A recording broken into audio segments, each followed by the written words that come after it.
Hey, and welcome to another use case tutorial for AI tasks. Today we're going to show you how you can let an AI task determine the closing notes of a conversation, update them, and then directly allow the conversation to be marked as done. So at the end of a conversation with a specific section of the chatbot, you could use this kind of setup. The way it works is by going with an action block. Then we will go with advanced actions, bot user API. Inside, let's go and check the note section. So as you can see here, we have a closing note section. We can search for closing notes. And if we say search, then we don't have any bot user connected, so it will result in this error. But if you have a certain bot user during a test phase and you want to see what kind of closing notes they have, then you can see that here. Now, in order to create a closing note, we will need to go with the mark conversation as done, and this will move the user towards the done folder inside the live chat inbox. Now, the bot user NS is only for testing purposes. This is not needed when this action block is previewed live. What we do need is the node NS, and the node NS is actually the closing note ID.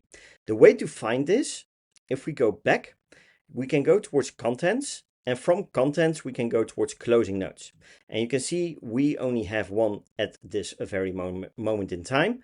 But if we press this, you will see a node NS ID here.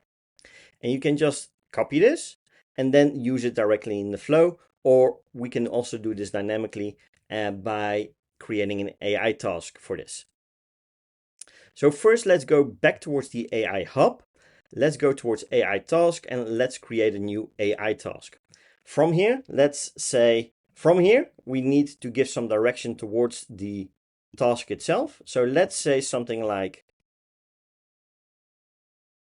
so a really simple prompt. As you can see, you are to analyze the conversation with the user and match a specific category for the conversation itself, and also summarize the conversation. You are to output the category ID as well as the conversation summary. Available categories are, in this case, we only have one, of course. Let's say technical category ID and then this one. So whenever this category is matched, it should then output this category ID. Let's also add a few dummy ones. So for example, let's say billing, and let's go with category ID, and let's go with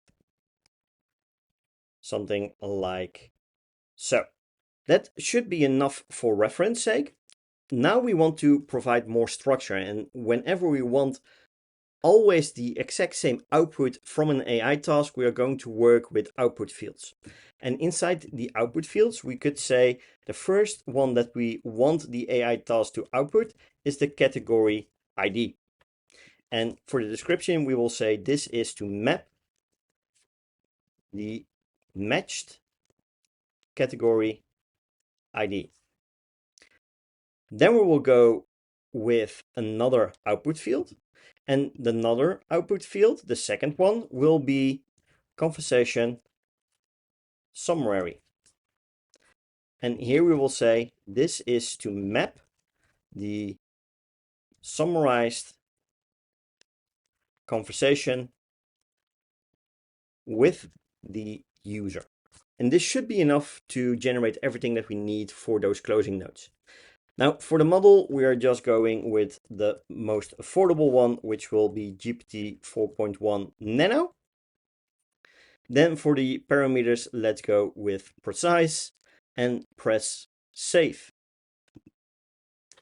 If we go back towards the flow, we can now use an AI task by going with actions. Let's connect that towards the starting node. And then let's go with AI actions, AI task. And now we're going to take a look if we can find the one that we just created, the conversation closing notes analyzer. If you want to provide the conversation history with the user that went through the AI agent, we can toggle on the AI agent messages. And otherwise, we could also say conversation history For example, if you have any chat completions, that would be OpenAI. If you use DeepSeek, for example, and turned on the history, then you will have this custom field, or this system field rather. For X, we also have one. So depending on which provider that you use, if you're not using AI agents at least, each one will have its own system field for containing the chat history. So for this use case, let's just say OpenAI. Let's just go with everything. And also let's say last text input. There we go. So let's say a last text input. If everything fails, then we always have the last text input here.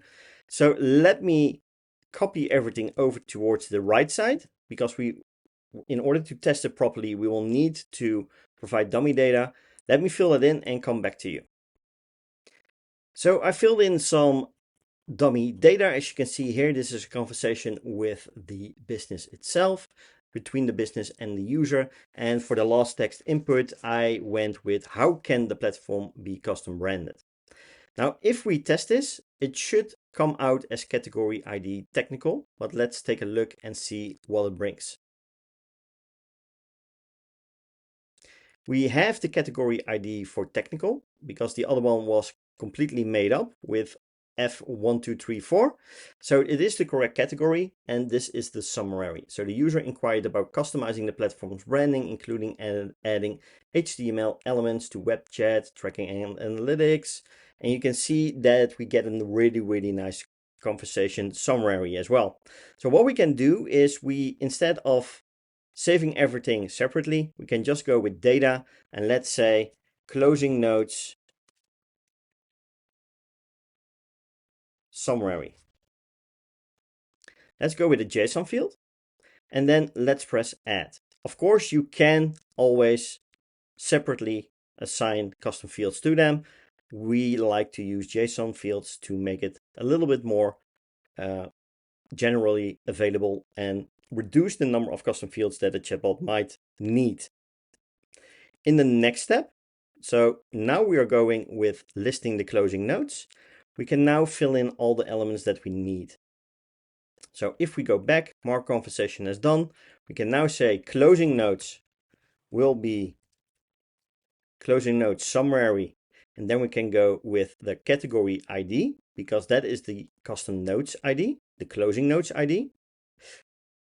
And then from here, we can also go with the closing notes summary, conversation summary. But just like that, we can now mark the conversation as done with an AI determined category ID of a closing note, as well as a complete summary of the conversation itself, which is fantastic for agents as well, because in an instant, they can see what transpired during the last conversation with the user. We hope that this use case sparks some ideas with you and how you could use it in your own setups or that of your clients. If you have any questions, do let us know and we'll try to help you out as soon as possible.